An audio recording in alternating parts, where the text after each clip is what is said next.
And right now, multiple people injured is all we do know. No confirmation of any deaths reported in that area. I do want to point that out. And also, Jeff, just knowing this area, I mean, this is a YouTube headquarters, quite a large complex, several offices nearby. How do police go about handling this when there are so many people that work in that area, especially 1 o'clock during most people's lunch break? They may be walking in and around that location. Well, it becomes a crowd control, math problem. You got to start separating people you search from those you have not searched. And eventually everybody that comes out will be searched. They'll take statements from all those who saw anything, and all that will be put together as part of the puzzle to figure out what happened. All right, and that's what we heard from Sean, the YouTube employee who we spoke with earlier on the phone.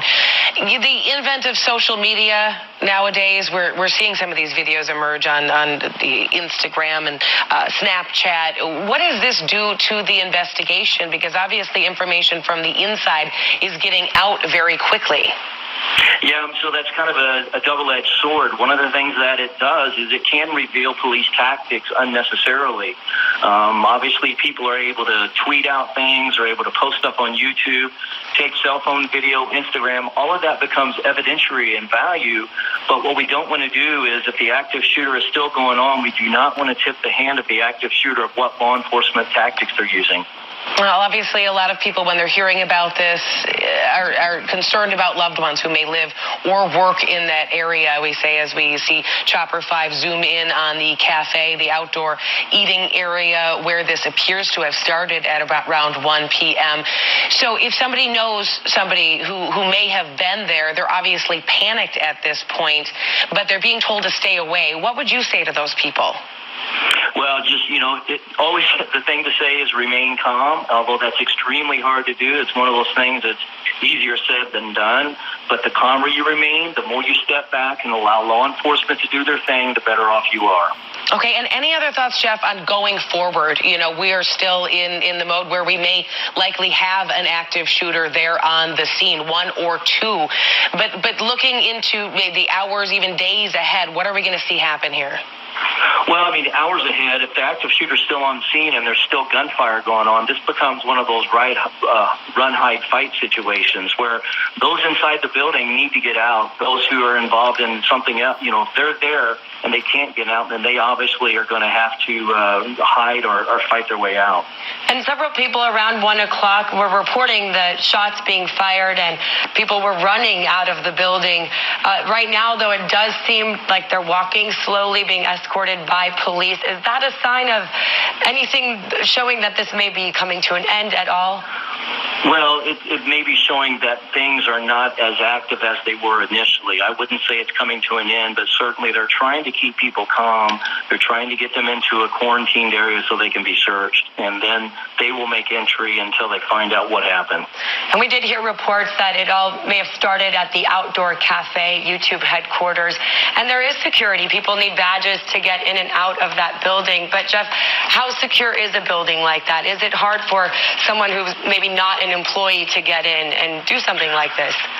Well, so you got to think about it. These are not buildings that have metal detectors, and certainly that's not the situation we want to see, but they are buildings that require people to have badges to get into, and that's important. And I'm sure YouTube and everybody else that's going into that space has to have a visitor badge or an employee badge to get in. But obviously that doesn't stop an actual employee, if that was the situation here, from bringing in some sort of weapon. But at this point, we have no idea if it was, from the inside, from the outside. But the more we hear about incidents like this, the more we will likely hear about. Hey, Shalom, Akim. I want to give all praises to Yahweh Shem Yahweh Shai, double honors to the apostles and the elders of Great Millstone, and salutations to you, Akim, out there, sincerely doing the work of the hopeful elect. I just want to make this real quick, real brief, but, I just got a text, about this active shooter at YouTube headquarters. And as I'm sitting here watching it, while I'm watching it actually, because, I'm recording it live, so I'm 7 minutes in, and it came to thought that this happens, this shooting incident happens a day after, YouTube was shut down, all right? Many YouTube channels were shut down for a moment. When you try to click on, certain YouTube channels, a homepage, it will say an error occurred, please try again later.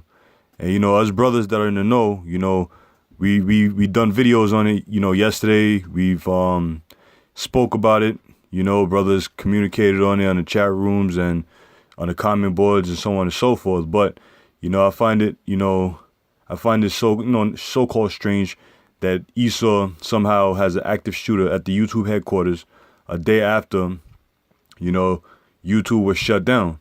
And I did a video on it and I said it's a YouTube shutdown was a test run, you know, because everybody's channel, almost everyone's channel, was saying an error occurred. Please try again later. And this lasted for about a couple hours. So, you know, like the scriptures say, we are not ignorant of Satan's device, all right, of Satan's devices. So, you know, it's just something to, you know, keep an eye open about, you know, just to see what this devil's trying to do and what's his next move. Because either way, you know, it's the hands of the Lord, you know, stirring things up in his direction, you know, whithersoever it may go, you know, pursuant to the scriptures. All right. But anyway, you know, just a update. All right. Just an update real quick. You know, just keep your eyes open because YouTube is about to start doing some things. All right. Which we believe through the Spirit is going to lead to the censorship of this truth. All right. The truth of the Israelites, the truth of the Holy Bible. All right. The truth of, you know, the so-called Negroes, Latinos, and Native Americans being the true biblical Israelites, and the so-called white man being Esau, Edom, according to the Bible. All right. And hey, this truth is widespread, man. All right. So with that, I'm going to say shalom.